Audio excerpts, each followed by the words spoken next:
trânsito aí fora tá difícil. Eu acho que a nossa audiência vai se montando aos poucos, mas a gente já deu uns 10 minutos de tolerância em relação ao horário, então eu vou apresentar o Café Científico de hoje. O Café Científico é um evento de popularização da ciência, que é coordenado pela Livraria de Bootcamp, pelo programa de pós-graduação em Ensino, Filosofia e História das Ciências, que é um programa da UFES, da UFBA, Conceito 5, da CAPES, e esses são os principais braços de extensão do programa. E também conta com a participação da Biblioteca dos Barristas do SED, muito gentilmente, todo mês de espaço, aquele Café Científico de Salvador. A ideia do Café Científico é, Salvador, convidar pesquisadores que têm um papel destacado na pesquisa acadêmica do nosso Estado para falar com o público em geral sobre temas que sejam de interesse igualmente geral. E hoje a gente tem a satisfação de receber a professora Tânia Mota da Tânia Mota Gomes, da Faculdade de Comunicação da UFBA, que vai nos falar sobre a análise dos programas televisivos como produtos culturais. Acho muito boa a presença da Tânia. A comunicação precisa ter mais falas no Café Científico. Tivemos uma com André Lemos em 2006, que foi o primeiro ano do Café. Então, estamos falhando com a área de comunicação. Temos que lembrar mais de todos os temas de comunicação. Eu quero agradecer muito a Tânia, passar a palavra a ela. Ela deve falar por alguma coisa de 40 minutos mais ou menos, e depois a gente abre o debate. Obrigado. Muito mal, com o microfone em geral. Eu queria ler, só que eu espero assim. Se vocês estiverem ouvindo mal, vocês reclamam, tá? Podem reclamar na boa. Tá? Então, eu queria agradecer o convite de vocês. Eu acho que é uma iniciativa bem bacana do Café, assim, tenho acompanhado a atividade. Não consigo vir porque, enfim, a Facom não deixa, a UFBA tira o sangue da gente.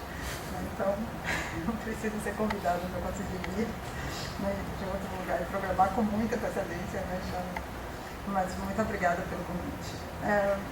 O que eu planejei assim, para a gente conversar hoje foi um pouco a partir da minha pesquisa, certamente, né, sobre análise de telejornalismo especificamente, mas que querendo propor a partir do jornalismo, do telejornalismo, que a gente pense essa relação entre televisão, né, e jornalismo numa perspectiva cultural. Então eu programei passar para vocês trechinhos de 3 programas, espero que dê certo com um deles, porque a gente está dependendo da internet ali, e para partir daí a gente vê qual a importância de se analisar a televisão, quais são as questões que a televisão coloca para a gente hoje, né, e a partir de um conceito específico, que é um conceito que eu trabalho na minha pesquisa, que é o conceito de gênero, pensado como uma categoria cultural. Eu estou fazendo uma distinção aqui do gênero como uma categoria textual, que vem para a gente da análise literária e tal. Antes de mostrar esses programas, e aí eu vou conversar com vocês sobre o que cada um deles me diz em termos de análise cultural da televisão, eu queria dizer um pouco, brevemente, qual é o meu lugar aqui, né? Deixar mais claro para vocês de que lugar que eu falo. Então, a primeira coisa que eu acho que é importante é dizer da enorme dificuldade que é pesquisar a televisão no Brasil, né, pelo fato de que a gente não tem acesso a um acervo público de televisão. Isso, para mim, é o caos total em termos de pesquisa, em termos de referência de patrimônio. Né? Nossa TV é uma TV que ela nasce comercial, nos anos 50, e as emissoras de TV têm por hábito tomar os produtos televisivos como propriedade deles, né, a partir da legislação de direitos autorais.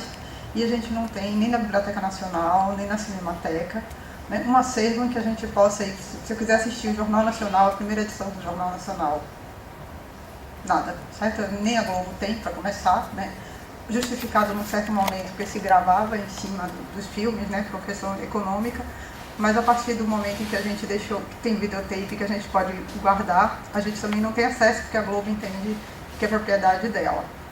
Né? E mesmo com a TV digital isso não mudou. Né? Então, em outros países a gente tem acervos, né? No caso da França, eu acho que é o caso mais legal, que a gente tem o acervo tudo que foi produzido em televisão pública, privada na França, desde que a televisão existe na França, mesmo quando a gente não tem imagem, a gente tem cópia dos roteiros. Isso é o sonho, mas enfim, nós não temos, então é uma dificuldade importante. E a outra que eu acho é que, apesar da importância que a televisão tem no Brasil, a gente não conseguiu ainda olhar a televisão sem um certo preconceito. Né? Então, assim, com duas consequências. Né? A primeira delas é que as pessoas me olham meio assim, esquisito, assim, como assim, você trabalha com televisão? Pesquisa televisão?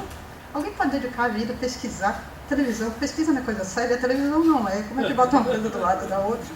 Né? Mas, enfim, é bem engraçado, porque isso acontece de verdade. Né? E a outra resultado disso é que a gente também não tem muitos métodos de análise de televisão. A gente costuma fazer uma coisa que é retórica, eu acho que todo mundo aqui já fez, eu já fiz também, tá? Porque a nossa formação é assim, é de, né, apontar o dedo, passar a porrada, aí o Jornal Nacional e a ditadura militar, né? Aí a Globo e... Né? Eu acho que, de certa forma, é importante pensar essas relações entre, né, a televisão no Brasil e os contextos políticos e tal, mas a televisão, para mim, é algo mais do que manipulação política, é algo mais do que manipulação econômica. E eu gostaria de propor aqui a vocês um olhar que considere os produtos televisivos de modo mais completo, de modo mais integral. Vamos ver se eu serei bem sucedida nisso. Né? Então, enquanto eu mostro os programas, enquanto também a gente conversa, eu queria que vocês tivessem em mente algumas questões. Né? A primeira delas, o que é gênero televisivo? Do que vocês acham que eu estou falando quando eu falo de gênero televisivo, tanto do ponto de vista conceitual quanto de um ponto de vista metodológico.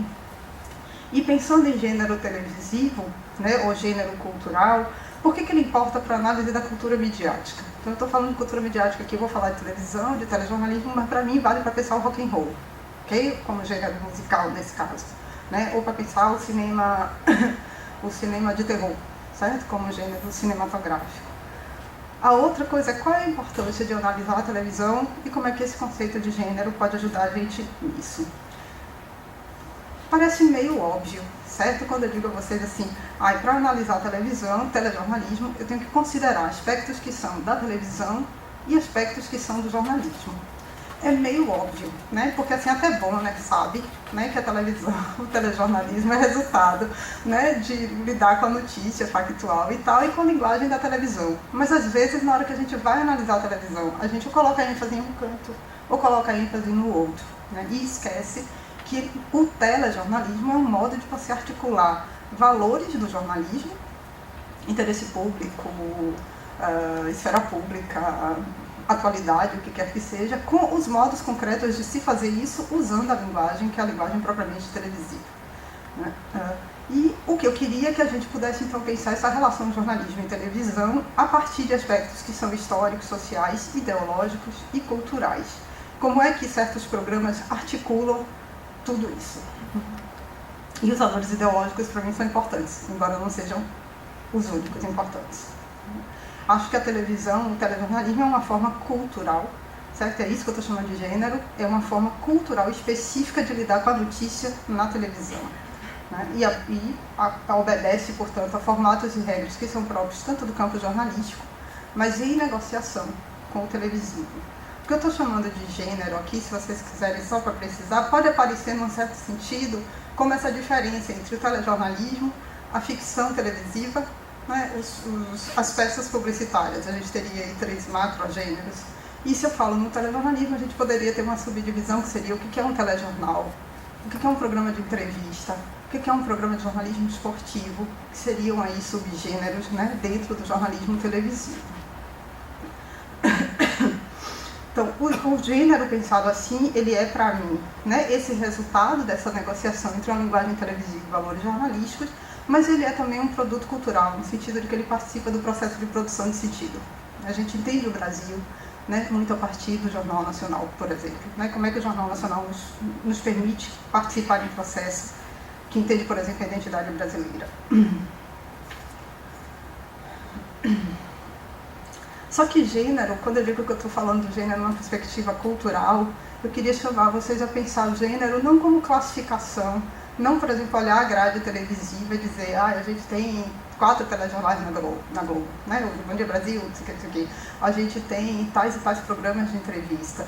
Mas, em sendo um telejornal, o que, por exemplo, o Jornal Nacional convoca para a gente em termos de práticas que são industriais? O Jornal Nacional é muito a Globo, por exemplo. O que significa dizer isso? Né? Ele é resultado de uma prática industrial da Globo, de fazer programa. Ele é resultado de uma certa configuração tecnológica, no modo de da Globo mostrar-se, né, como poderio econômico e tecnológico. É resultado, claro, dos vínculos de uma certa elite política com uma certa elite econômica. Então, tudo isso, para mim, conforma as condições de possibilidade do Jornal Nacional existir. É disso que eu estou chamando gênero como uma categoria cultural, tá certo? Tudo bem, gente? E essas práticas, se eu falo do gênero como uma categoria cultural, eu tenho certeza que quando eu falo, se o tema do café científico fosse não a análise da televisão, mas, sei lá, uma oficina em que a gente fosse produzir programas televisivos, eu tenho certeza que se eu pedisse a vocês assim, façam um roteirinho do que seria um telejornal que a gente fosse criar aqui. Vocês pensariam em coisas distintas, claro, mas certamente teria uma bancada com 2 apresentadores, um casalzinho simpático, né? Então, ao mesmo tempo que o jornal ele configura isso no modo de fazer, a gente se familiarizou com esse modo.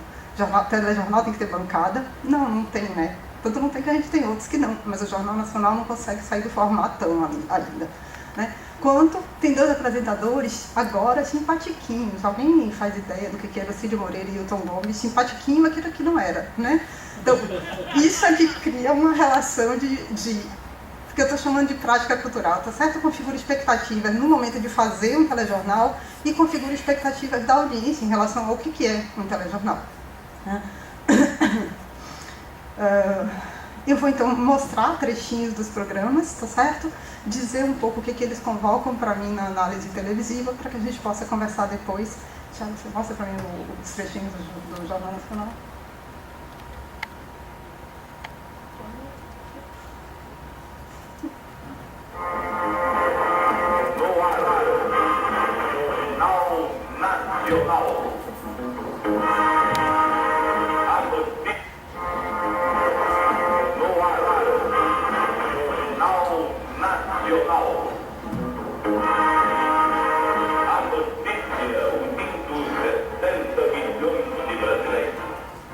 Só restaram 2 fotos, primeiro JN, uma chamada na redação do Jornal Nacional, e o Hilton Gomes e Cid Moreira no dia 1º de setembro de 69, auge da ditadura militar. 3 dias depois, o embaixador dos Estados Unidos do Brasil é sequestrado.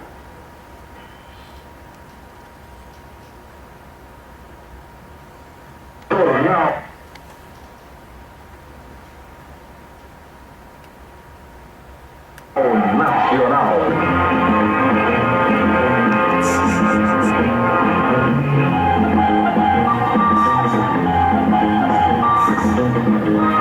Cid Moreira e Hilton Gomes leram as primeiras notícias do Jornal Nacional. Entre elas, o aumento da gasolina. Dizia a notícia: a gasolina azul passa agora a 48 centavos e a comum para 39 centavos. O presidente Costa e Silva tinha sofrido uma crise circulatória dias antes. O jornal deu o boletim médico que era bom. O presidente estava lúcido e se alimentando bem. A primeira edição do Jornal Nacional mostrou a junta militar que assumiu o governo com a doença do presidente Costa e Silva. O almirante Augusto Rademacher, ministro da Marinha. O general Lira Tavares, ministro do Exército. E o marechal do ar, Márcio de Souza Mello, ministro da Aeronáutica. A morte do grande pugilista americano Roque Marciano foi ilustrada na época com este filme. São cenas de arquivo que mostram Roque Marciano simulando uma luta com o ator Bob Hope no Madison Square Garden. O primeiro Boa Noite no Jornal Nacional teve a assinatura de Pelé. Foi com este gol que classificou o Brasil para o tri do México. Brasil 1, Paraguai 0 no Maracanã.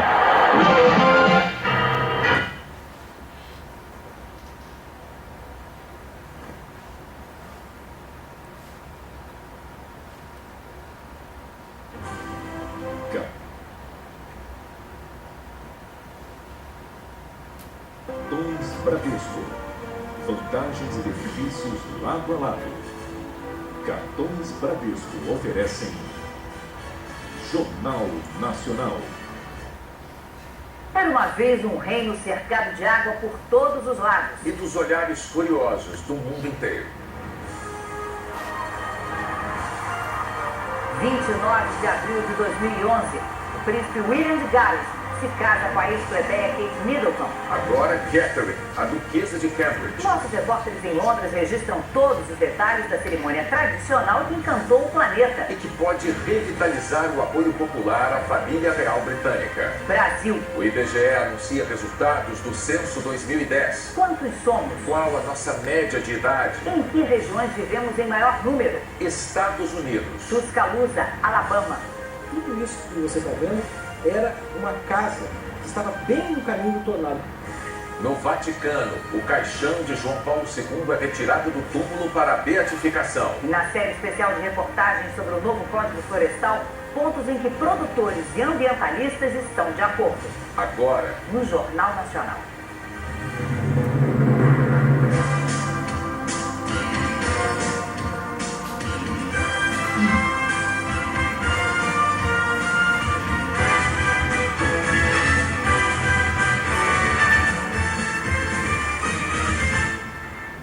Boa noite. Boa noite. Esta não foi uma sexta-feira qualquer. E por isso o Jornal Nacional começa com a participação do nosso correspondente em Londres. Foi o ponto do planeta que centralizou as atenções de muitos milhões de pessoas. Marcos Losecan, boa noite. Conta pra gente logo tudo sobre esse casamento real. Então, vocês já viram agora, né? Acabei no melhor da festa. Então, assim, o que eu queria propor a partir desses dois cortes, né? Primeira edição do Jornal Nacional, aquela coisa chave, eu falava aqui, né? Que é uma coisa bem anos 60, a gente quase que toma uma porrada na cara com a vinheta, né? Porque era uma vinheta assim, que dizia, tem alguma coisa acontecendo de importante no mundo. E a gente vai para o JN com trilha sonora, né? Que, aliás, né? Bem romantiquinha, do casamento, mais um e tal, né?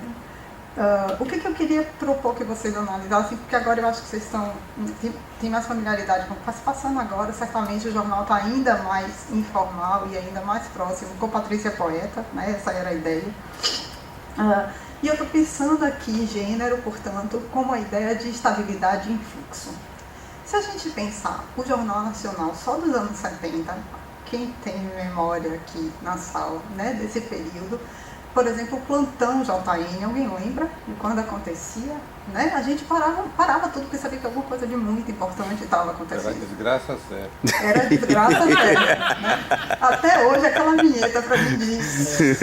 Né? Alguma coisa aconteceu. Né? Alguém importante morreu. Alguma coisa importante, certamente alguma coisa negativa, assim, né? Alguém morreu, enfim, mas uma ditadura militar, sabe sei lá o quê. Nunca teve. Né? Por outro lado, e aí a gente vê esse Jornal Nacional agora. Trilha sonora, o casamento, né, britânico como o de mais importante, que gera a abertura da escalada, né, das manchetes e abre o programa. Com outras coisas que aconteceram, né, eu deixei passar ali para a gente ver o leque de notícias, tinha coisas que, sob certos parâmetros, deveriam ter ganhado mais importância na abertura do que o casamento. E o que é que se dá? Então, se a gente olhar assim, a gente tem até dificuldade de dizer, a gente está vendo o mesmo programa, aquele dos anos 70 e esse da agora. No entanto, a gente reconhece como Jornal Nacional. Isso para chamar a atenção de vocês daquilo que eu penso um pouco acompanhando um autor americano que se chama Jason Mitchell, como essa ideia de estabilidade em fluxo. Então, ao mesmo tempo é estável, porque as mudanças elas são muito paulatinas. Se a gente vê nesses dois cortes assim, a gente consegue perceber o quão gritante elas são. Mas elas só são assim analisadas, né, nessa perspectiva do corte, porque o Jornal Nacional é muito cuidadoso em fazer essas alterações, né? Então, inclusive, eles planejam muito, anunciam muito. A própria saída do Cid Moreira foi algo que foi extremamente bem trabalhado antes que se consolidasse, porque, claro, é o horário nobre, é um compromisso forte com o anunciante, né? O horário mais caro da publicidade na televisão brasileira. Qualquer corte muito abrupto ali pode criar uma crise de audiência que o Jornal Nacional, né, não tem nenhum interesse em suportar. Mas, ao mesmo tempo, a gente vê que essas transformações elas são feitas paulatinamente, mas elas são muito sérias, né? Elas vão dizendo para mim, né, dessa relação que a gente constrói historicamente entre um programa, é o programa que está no ar há mais tempo no Brasil, entre o programa e a sociedade brasileira, em termos estéticos, o que a gente entende como sendo televisão, em termos políticos, né? Vejam aí as manchetes do primeiro dia, né, da primeira edição, e o que a gente tem nessa que eu mostrei para vocês do Casamento Real, em termos econômicos, né, por isso eu estou chamando aqui, né, de gênero como uma categoria cultural, né, ela atravessa todos esses elementos. Com todas essas mudanças que o Jornal Nacional teve, ele continua sendo o telejornal de maior referência para a gente. Mesmo que a gente veja outras coisas hoje, a gente não está mais naquela situação dos anos 80, em que a Globo tinha, às vezes, com as novelas de Janete Claire, 100% de audiência, né? A gente, quando chega em 40, hoje está ótimo, né? Foi muito bom. De qualquer forma, o Jornal Nacional tem um compromisso extremamente forte, portanto, com essas articulações e alterações com a sociedade brasileira, com valores econômicos, com valores estéticos, e vai fazendo isso de modo muito cuidadoso. Pensando em dois cortes, né, eu queria propor a vocês que a gente pensasse esses 3 trechinhos a partir desses 2 momentos, mas que são para mim também 2 movimentos de articulação do Jornal Nacional com os contextos brasileiros. O primeiro movimento que a gente viu é o de criação e consolidação do Jornal Nacional e da Rede Globo. A gente costuma olhar esse período, a partir daquela brincadeira que eu fiz no início, né, de que o Jornal Nacional, né, é manipulado pela ditadura militar, reproduz, é o jornal oficial e tal, né? Eu acho que a gente tem mais do que isso, certo? Por exemplo, para mim o Jornal Nacional ele surge com a ideia, inclusive, né, de ser o primeiro telejornal que ligaria os 56 milhões de brasileiros e tal, numa perspectiva que era forte de articulação com a ditadura militar, sim, mas que era muito mais do que primeiro conteúdo, era muito mais do que simplesmente reproduzir aquilo que a ditadura militar queria, em termos de conteúdo, em termos ideológicos. Por quê? Porque, para mim, o que consolida a Globo é a sua capacidade de se articular tecnologicamente com os interesses do governo militar naquela época. Então, o que a gente faz ali, o que eu interpreto que seja esse primeiro momento? Uma articulação, né, do governo militar oferecendo a infraestrutura de telecomunicações que permitiu que a gente tivesse uma TV nacional, né, então todos os pontos ali de ligação no Brasil, e uma opção da Globo, né, de oferecer um conteúdo que pudesse de algum modo marcar uma identidade nacional brasileira naquela perspectiva da doutrina de segurança nacional, né, do Golbery e tal, que era de que a gente se fortalecendo como identidade, a gente criaria uma barreira cultural à perspectiva do comunismo, né? E a Globo aparece aí como a emissora que foi mais capaz de responder a esse anseio de articulação, né, da elite política e econômica que liderou o golpe militar de 64. Mas isso não pode ser visto fora de um contexto em que também é nesse momento que o Brasil está se tornando um país moderno, no sentido de que se consolida como um lugar de consumo cultural forte. É no mesmo momento, né? Quase que o surgimento da Globo e a consolidação da Globo responde àquilo que o Renato Ortiz vai chamar da modernização do Brasil, né? A gente se moderniza pela relação com a produção cultural televisiva em especial. Então, esse primeiro momento, vejam, ele diz muito em termos ideológicos de conteúdo. Certamente, se a gente for analisar o Jornal Nacional, a gente verá isso. Mas ele diz para mim também daquilo que a gente costuma chamar do padrão Globo de qualidade, né? E que a gente entende como um padrão estético de qualidade. Mas vejam que não é só isso. Esse padrão estético, ele responde a um modo específico. O Roberto Marinho tem uma frase dele no livro, enfim, organizado pelo Piau, da biografia do Marinho, que ele queria que todo mundo fosse no Brasil um pouco como a Tijuca, no Rio, né? Então a gente tem um padrão técnico de qualidade que organiza o nosso modo de pensar e ver o mundo. Então o padrão Globo de qualidade é uma articulação disso, né? É para isso que eu queria chamar a atenção de vocês. E que vai dar, né, numa estratégia de organização que, por exemplo, vai permitir a Globo, tinha permitido a Excelsior, né, mas não nas mesmas condições, a Globo se organizar de modo que a gente passa a ter independência em relação às agências publicitárias. Quem assistia a televisão, né, ou já viu alguns programas, lembra que a gente tinha ali, o Jornal Nacional hoje é oferecido pelo Bradesco, ok? Né, ninguém fala do problema de independência em relação ao Bradesco, o que isso gera em termos de matéria sobre o agrobusiness, mas antes a gente tinha uma telinha, né, o Repórter Esso, nosso principal telejornal antes do Jornal Nacional, em que vem do rádio e tal, era Esso, né? O Globo Shell e Shell, e aí a gente vai, né, Gincanas que bom e tal, né? Então tem uma relação aí de patrocínio que é importante também, mas que a Globo consegue inverter, porque ao invés da gente ter o Repórter Esso, que era produzido pela agência que cuidava da Esso, da conta da Esso, a Globo não. A Globo oferece programas e aí intervalos comerciais, certo? Então inverte a possibilidade, inclusive, dela se afirmar no mercado econômico. E esse segundo momento aí do casamento do William e da ex-plebeia, né, é uma construção e reconstrução permanente que eu imagino, né, que esteja acontecendo, que eu vejo na análise que a gente faz, de maior cumplicidade dos telespectadores com os programas.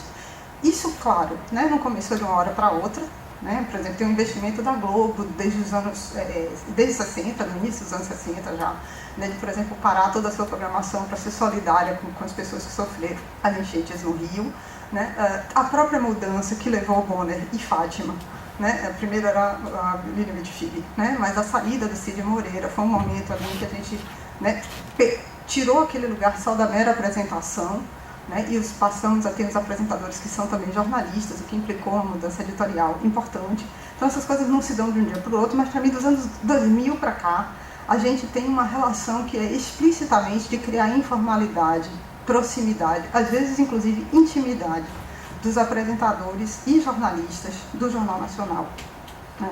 Além de certos apelos, né, mais diretos ao telespectador.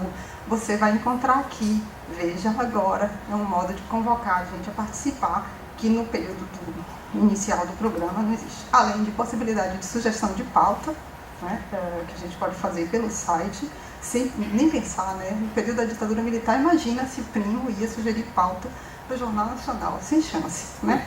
Mas agora você pode inclusive mandar o seu vídeo, né, que quem sabe chega lá, né?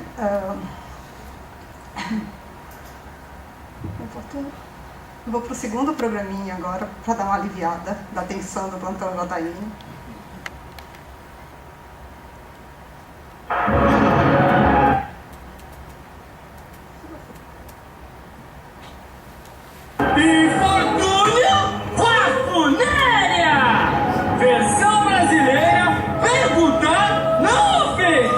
Distribuição 2 pra mim, 1 pra você!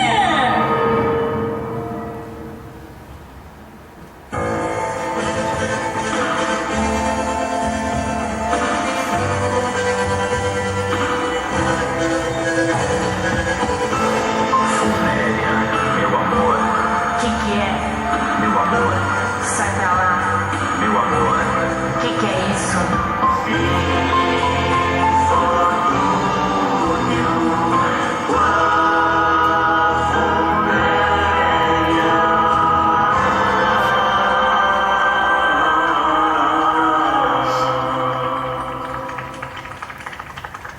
Péssima noite para todos vocês. Tá começando mais um Infortúnio, o programa que já cansou de ter convidados sem cérebro. Por isso hoje eu recebo o grande jornalista, radialista e apresentador, meu querido do Infortúnio. Não consigo pronunciar o seu nome. Mulher, não tem o menor problema, você não vai ser a primeira pessoa. Aliás, as pessoas brasileiras conseguem falar Heródoto, já me chamaram de Herodes, Heráclito, e não vou te contar uma história. Uma vez um cara chamou, sabe do quê? Não, do quê? Aeródromo. Aeródromo. Portanto, você pode treinar aí à vontade, não tem problema nenhum. Vamos lá. Maravilha. Então é aeródromo barbeiro? É, naquela época me chamaram de Heródoto Carneiro, mas eu sou barbeiro, que faz da barba. Entendi. E o barbeiro vem de onde? Você dirige mal por acaso? Olha, eu não só dirijo mal, como adoro dar fechada nas pessoas, mesmo porque eu tenho um carro imbatível, não sei se você sabe, que é uma Kombi. Adoro Kombi. Eu teria prazer em ter uma Kombi e dar fechadas em todo mundo. Exatamente, você não sabe da maior. Manda. A minha Kombi, ela já teve assim um aspecto de funerária. Eu tive uma Kombi assim, das cores da funerária. Uma vez, inclusive, eu fui no aeroporto, cheguei lá no aeroporto com aquela Kombi parecendo funerária. Aí um menino da rua que estava vendendo assim chegou para mim e falou: tio, onde é o enterro? Eu falei: não tem enterro. Aí eu olhando na Kombi, tinham colocado umas cruzes na minha Kombi lá, como se ela fosse mesmo de funerária. E você não tem mais essa Kombi? Não tenho mais. Não, eu tenho, essa aí, tem uma outra. Qualquer hora eu posso até convidar você para dar uma voltinha a funéria na funerária. O que você acha? Eu compro essa Kombi. Não, a Kombi não vendo, não bloco, coisa nenhuma, ela está guardada lá na minha casa. Então você coleciona Kombis? Não. Eu, na verdade, tenho uma Kombi porque eu sou dono de uma reserva ambiental. Aliás, eu sei que você é uma pessoa muito ecológica. Eu vi falar que você gosta muito. Eu vi quando cheguei aqui, vi o bichinho no chão. Eu falei: puxa vida, você é bem ecológico. Como eu tenho uma reserva ambiental, você está convidada a passear de conta da minha reserva ambiental. Eu acho que se eu pisar numa reserva ambiental e respirar oxigênio puro, eu morro. É provável, mas você não tem problema não, porque eu tenho um fogão de lenha lá e você pode tirar toda a fumaça do fogão de lenha que você quiser. Acho que seria a única solução. Eu tô muito acostumada com o ar de São Paulo. Se eu sair um pouco da poluição, já começo a passar mal, sabe? Então você tá mais do que nunca funérea ambientada a essa nossa querida cidade. Verdade. Daqui eu não saio. Daqui ninguém me tira. Quando você tá dirigindo a sua Kombi na cidade e alguém grita barbeiro, você cumprimenta a pessoa? Sem dúvida. Quando o cara põe a mão pra fora e diz: opa, tudo bem aí e tal, eu me sinto honrado. Já pensou? Eu não sabia que eu era tão popular. Você deve se sentir bem popular. Agora, sabe como chama o meu blog? Não. Como? Blog do Barbeiro. E sabe qual é o slogan? Qual? Barba, bigode e cabelo. Putz. E você sabe como é que chama o artigo que eu escrevi no blog? Não. O shampoo da semana, que é o barbeiro. Verdade. Ótimos nomes. Tô vendo que você é um jornalista de muitas plataformas. Televisão, rádio, internet. Você acha que essas mídias todas vão vingar? Vai ter mais emprego para jornalista? Olha, eu acho que vai ter mais emprego para jornalista. Espero, inclusive, que tenha para mim, né? Mas a gente sabe, você sabe como é que é. Sei. Todos nós, e principalmente a garotada aí da sua idade, todo mundo entrando na internet. E ali na internet você tem tudo lá. Você tem rádio, televisão, você tem artigos, você tem blog, você vê a MTV, você vê o VCBN, você vê a TV Cultura. Então eu acho que está havendo um espaço muito grande aí para a moçada que gosta das novas mídias, chamadas de mídias sociais, para fazer, inclusive, jornalismo. Agora, não vai confundir jornalismo com aquelas coisas que a gente ouve por aí, né? Aquele sensacionalismo de final de tarde. Opa, pode deixar. O que você acha do fato de não precisar ter diploma mais para ser jornalista? Eu tenho 9 anos e posso ser jornalista. Olha, você sabe de uma coisa? Eu acho que é muito legal que você tenha 9 anos de idade e possa ser jornalista. Fazer por quê? Por quê? Porque eu acho que para ser jornalista não precisa ter diploma, não. Você precisa ter cabeça, você precisa ter ética, né? Você precisa fazer as coisas corretamente. Agora, isso não quer dizer que não tem que ter boas escolas de jornalismo. Tem. Mas diploma? Não, porque eu conheço muita gente que tem diploma e não é bom jornalista. Eu também conheço. Você acha que o jornal de papel vai acabar agora que tem os iPads da vida? Olha, você já ouviu falar num cara chamado Gutenberg ou não? Já. Pois é. Conheci bem. Como é que é? Eu estudei com ele. Estudou com ele? Você não estudou com o Gutenberg? O Gutenberg já morreu há mais de 500 anos, certo? Então me confundi. Pois é, o Gutenberg certo dia desenvolveu aquela imprensa de papel e ele mandou os caras que faziam cópia pro convento. Acabou com os caras que faziam cópia. Pois é, agora com o advento dessa tecnologia, muito mais. Eles deviam lançar jogos de carrinho de rolimã no videogame, pra galera sentir o que era isso. É isso. Você precisa pegar e fazer o carrinho de rolimã e sair aqui pelas ruas aqui do bairro e tal, experimentando o carrinho de rolimã. Você vai adorar. Com certeza eu vou amar. Vai acabar com essa sua deprê aí. Ah, vai sim. Já nessa época você se preocupava com sustentabilidade, dando carona pra 10 moleques no mesmo carrinho. Olha, não. Não. Por quê? Porque eu, como bom budista, vou querer que meu corpo seja cremado e minhas cinzas jogadas lá na minha reserva, que é a reserva Mahayana, para ver se as plantas crescem mais. Caraca, lá vem você com essa sua reserva. Que infortúnio. Bom, Fanera, é o seguinte, ó, tá ficando tarde, eu preciso ir embora, você sabe como é que é? Já falei que eu levanto muito cedo, 4h30 da matina, por isso vou embora. Só um minuto, Heródoto. Potência, leva o Heródoto pra casa. Tchau, tchau. Tchau, Heródoto. Que infortúnio. Até nunca mais.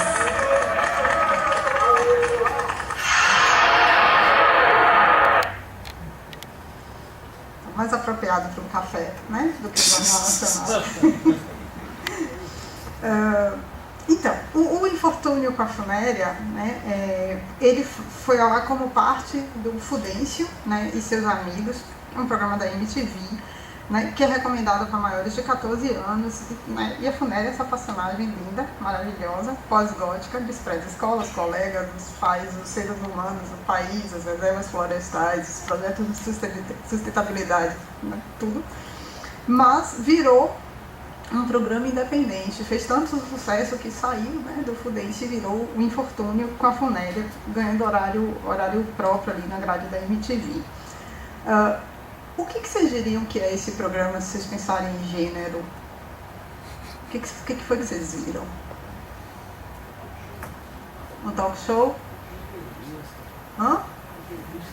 Um programa de entrevista? Um programa de humor? Esse bicho aí, né? Pois é, ele é um programa híbrido, né? E o que me interessa é justamente mostrar para vocês o que é surpreendente é como ninguém disse que é um desenho animado.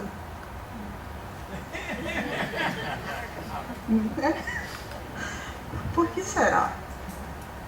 Porque, claro, né, ele se constrói de um modo a mostrar pra gente que sim, tem elementos de entrevista e de talk show, e aí é importante justamente fazer essa articulação que nos Estados Unidos não tem, né? Talk show e programa de entrevista tanto faz, né? Eles fazem diferença mais pelo horário da grade, se é o late show, se é o morning show e tal.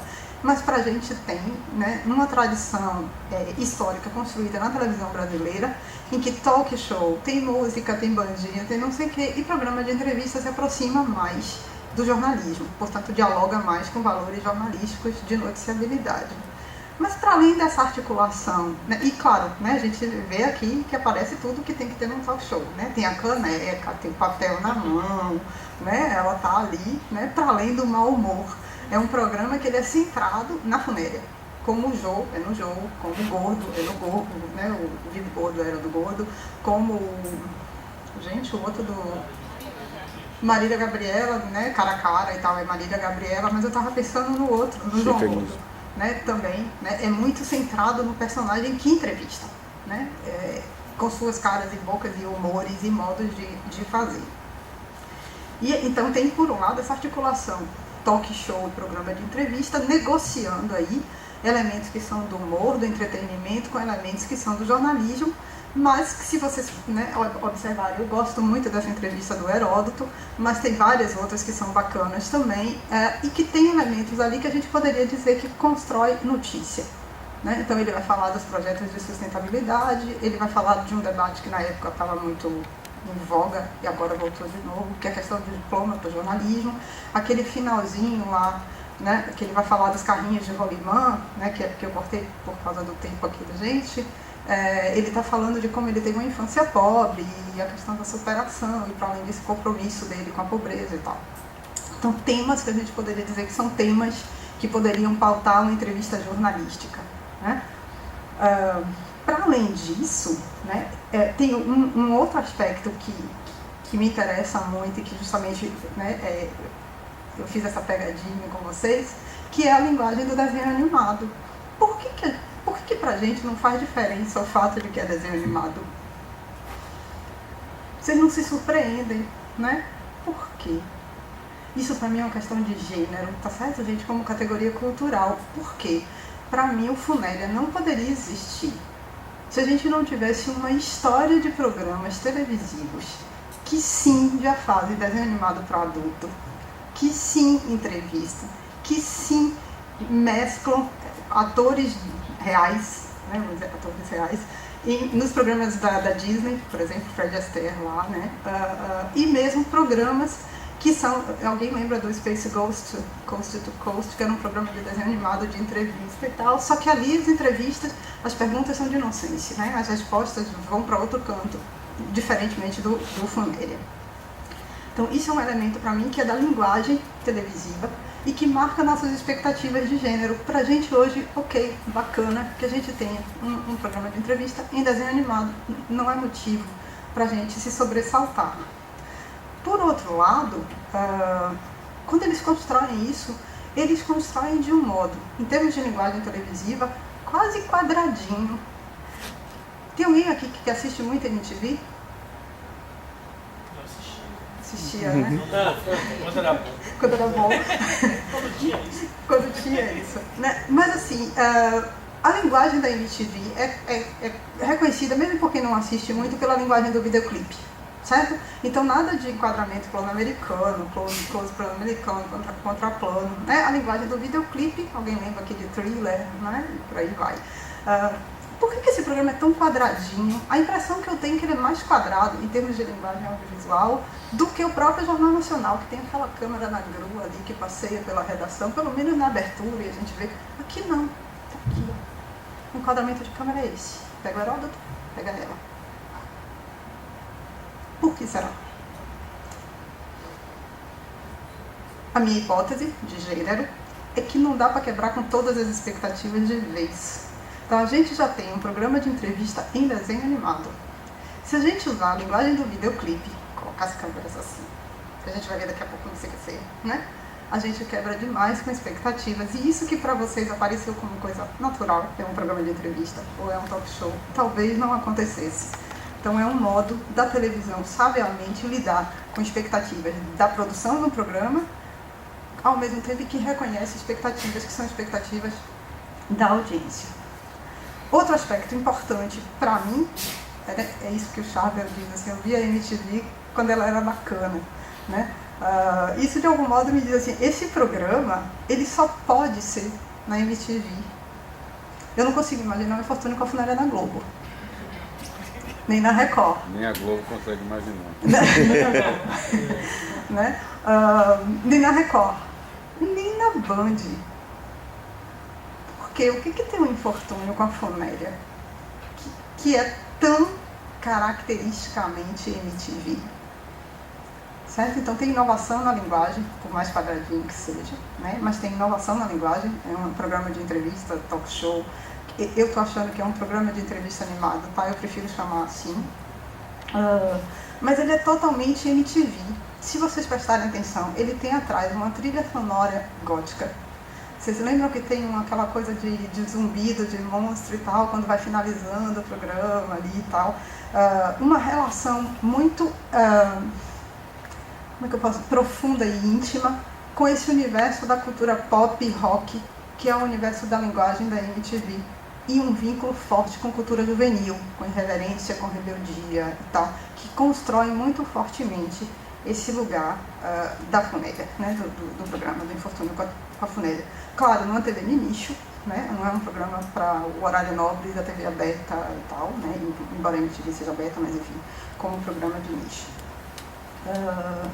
E ele, para mim, ele mostra muito como a MTV, lidando com a cultura juvenil, cultura pop e rock, consegue construir um diálogo bastante interessante naquilo que o Charvel chamava aqui, dizia que era um programa híbrido, né? Porque, claro, tem uma série de coisas ali articulada e a gente teria dificuldade, inclusive, de dizer, assim, 100% de certeza, né? É um programa de entrevista, é um talk show, é um desenho animado, ninguém disse, né? Então eu acho que ele mostra muito bem essa articulação entre televisão, música popular massiva, né? que é o nicho aí da MTV e cultura juvenil, né? E acho que tem uma estética também muito cultura juvenil e cultura pop, né? O MTV, o Infortúnio com a Funéria se faz nessas três marcas, né? Vamos para o nosso terceiro programinha.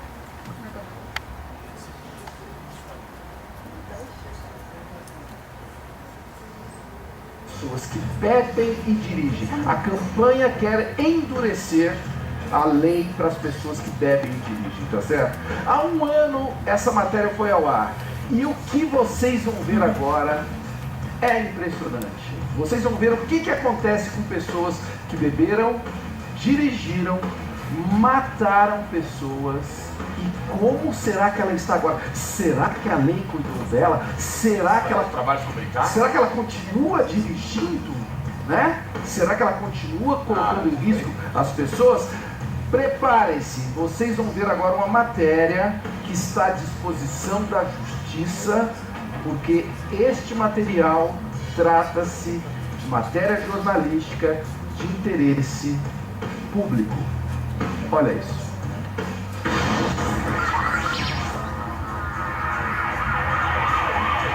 O Brasil é o 5º país com maior número de mortes nas estradas.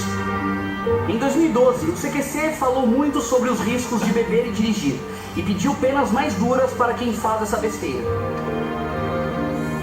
Tanto é que aderimos à campanha Não Foi Acidente.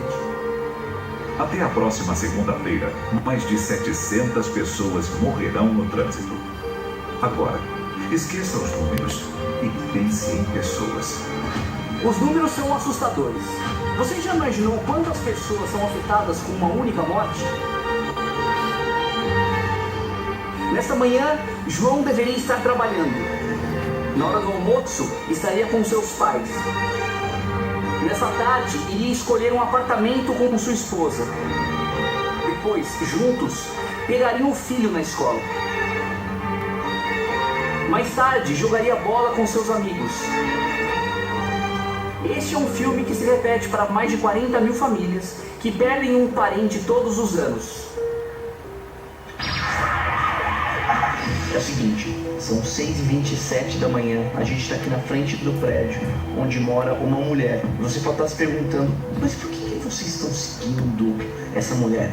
Vocês têm uma espécie de paranoia estranha? Não. Daqui a pouco vocês vão entender. Mas agora vamos lembrar o que a gente fez no ano passado, para mostrar a importância do uso do cinto de segurança. Pois é, daquela vez nós usamos uma melancia como simbologia, mas dessa vez nós vamos ser um pouco mais radical. CQC! Beleza, Beleza, carinha? Posso fazer uma pergunta? Passa, duas. Por que você não tá usando cinto de segurança, cara? Eu sou uma anta. Você é uma anta. Faz um favor de colocar agora. Só porque você é massa, velho. Opa, com licença. E aí, como vai, senhor? Beleza? Tudo joinha? Dando uma volta de carro? Sim. Tranquilo? Também. Sem o cinto de segurança. Acabei de sair da casa da... Agora você coloca, né? Agora... Mas você perdeu uma tela do melancia o ano passado? Sim, exatamente. Você lembra, né? Você lembra de mim, tá vendo? Só queria saber, vocês têm tempo pra gente poder fazer uma coisa parecida com o que a gente fez lá?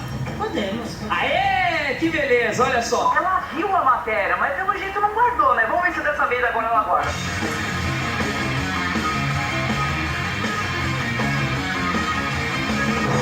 A gente vai içar esse carro a uma altura de 25 metros. Isso equivale mais ou menos a um prédio de 8 andares. E a gente quer soltar ele. A equivalência de bater uma coisa parada, que no caso é o chão, é de mais ou menos 80 km por hora, como se estivesse andando com o seu carro a 80 km por hora. Vocês estão preparados para ver? Sim. Eu acho que vai ser chocante. Esse carro tem um dono e ele tá aqui, ó. Pode vir pra cá. Você reconhece aquilo que tá ali atrás? Conheço. Tem um valor sentimental? Tem, muito sentimental. Mas não só eles vieram em família. Seu Geraldo também trouxe a dele, não é isso mesmo? Trouxe minha família. Olha só, é ali, seu neto, e a sua esposa. Minha esposa. Aê, que beleza, hein? Você vai gostar de ver o carro destruído? Vou. Você quer ver destruição, né? O negócio do videogame, né? Vocês estão preparados para ver essa destruição? Estão. Preparados? Vamos lá. Preparadíssimo. Pessoal, o negócio é o seguinte. A partir de agora, nós vamos içar esse carro.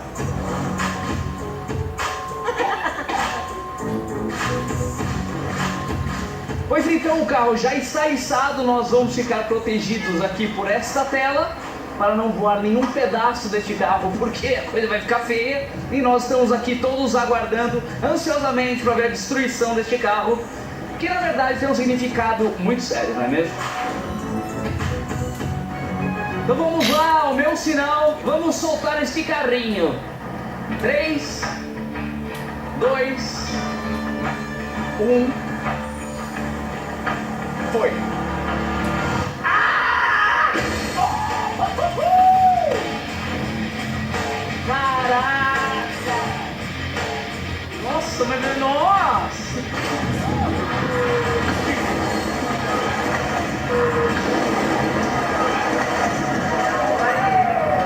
Imagina que isso seria uma batida a 80 km por hora. A operação Foi aérea, né? Olha, tá? O importante é não um papo moralista, não é apontar o dedo e ficar falando, tá vendo, vocês fizeram errado. Você não vai andar em cada internet. Mas eu acho que dá tempo. Quem assistiu o CQC segunda-feira? Só um aqui. Como assim? O CQC tá sem audiência. Mas bom. Que peninha. Bom, essa matéria do Proteste Já, inclusive, ela teve desdobramentos na cobertura dos outros telejornais da Band, né? Tem aquele pedaço daquela moça que eles mostram no início, né? Porque eles estão seguindo a moça lá desde de manhã e tal. Foi alguém que matou alguém porque estava dirigindo alcoolizado, foi condenado e tal, não pode dirigir. E eles acompanharam ela dirigindo a cidade inteira e tal, e teve, né, na segunda-feira a repercussão, a entrevista com o pai do menino, que foi, como é que ele reagia a ver a mulher que matou o filho dele livre e solta, e além disso dirigindo de novo, enfim. O que eu queria conversar com vocês aqui sobre o CQC? É um modo, talvez, às avessas, de construir essa relação jornalismo e entretenimento em relação, por exemplo, ao que a Funéria faz, né? A gente tem ali na bancada do CQC os 3 apresentadores, diferentemente da Funéria, né, vestidinhos ali como homens de preto, né, todo mundo com aqueles terninhos e tal, uma bancada, como todo telejornal tem que ter, né, isso que a gente viu aqui no início, mas a câmera, a pessoa boa, né, assim, quer dizer, Cid Moreira seria bem legal, né, com a câmera assim, isso seria super, né, a câmera gira, brinca, né, o que é o CQC? Certo?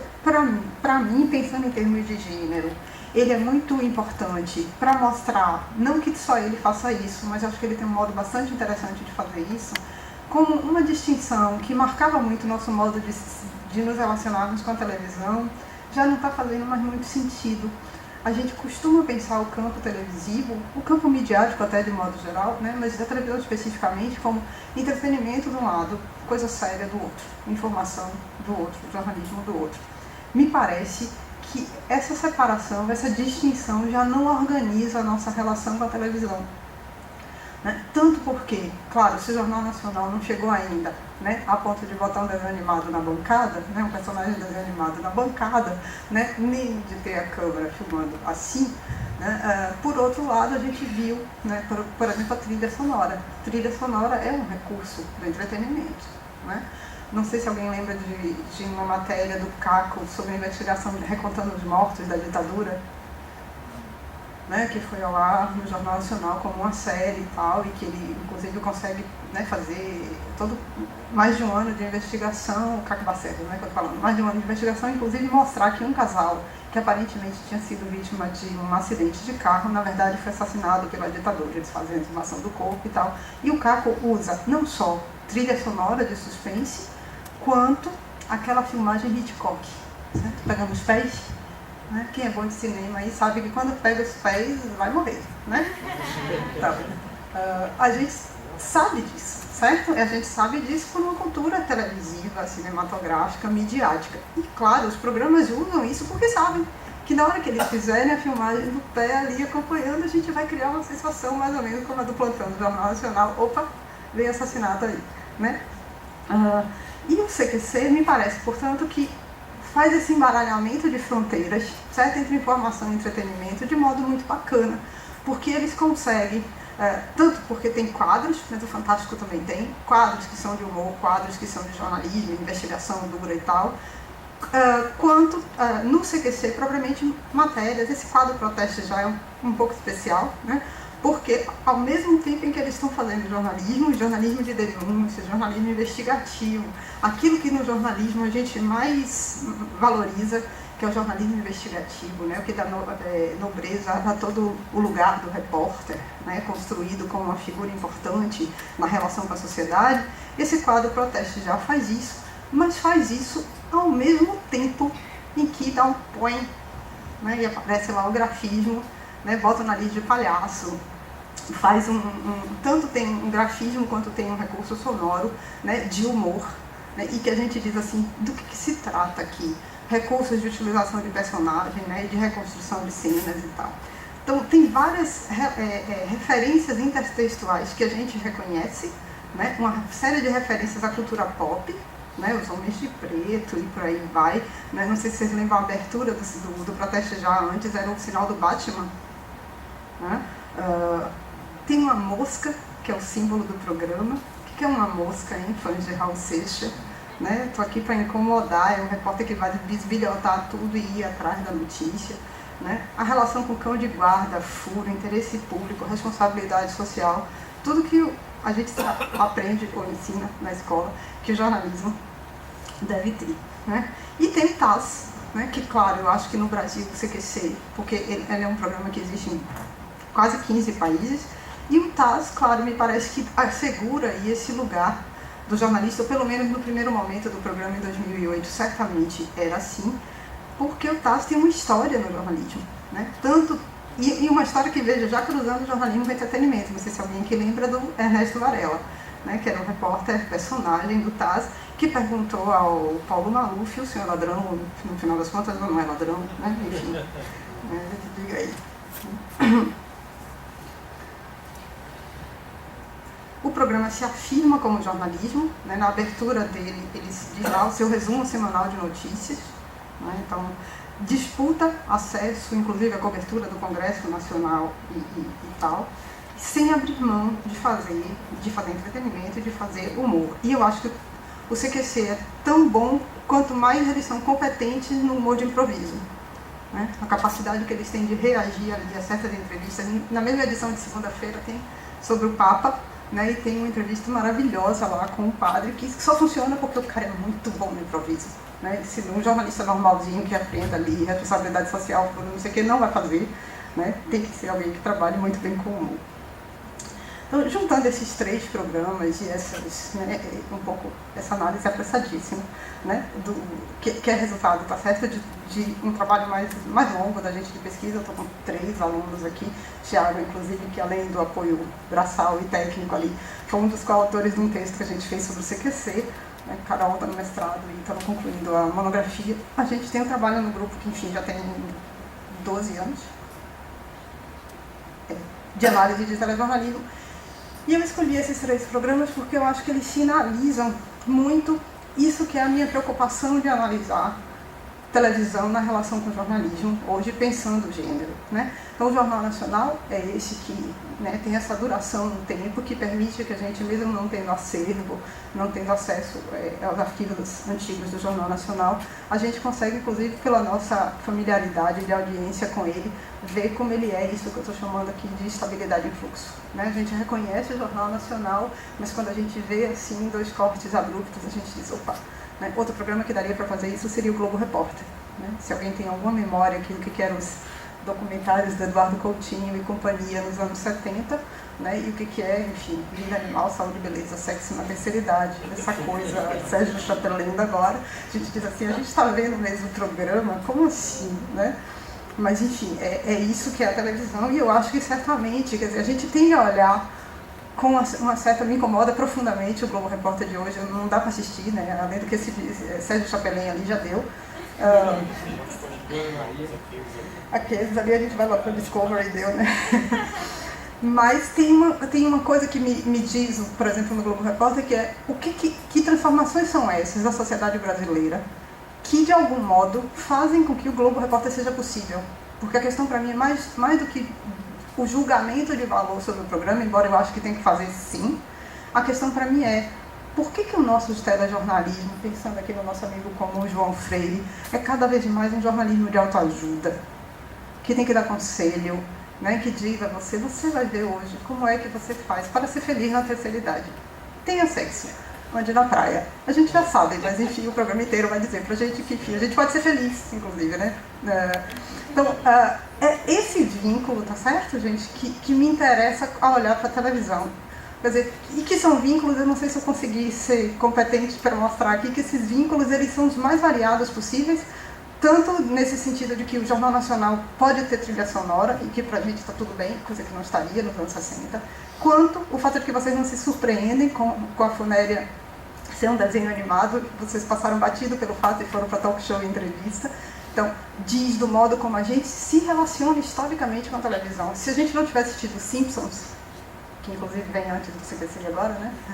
A gente não teria Funéria. É disso que eu estou falando em termos de historicidade, né? A gente precisa ir se acostumando com certos recursos televisivos até o momento em que o programa pode dizer, ok, vou usar aqui e já foi. Mais ou menos como a câmera do Hitchcock filmando os pés, que pra gente já não é, né? Algo que a gente já reconhece assim. E esse reconhece assim, para mim é gênero, tá certo? Gênero televisivo essa familiaridade que a gente tem na relação com a televisão, em termos de produção, em termos de audiência. Então, quando eu digo para vocês que gênero é uma categoria importante para mim, o que eu estou dizendo é que analisar a televisão, para mim, é fazer análise da cultura.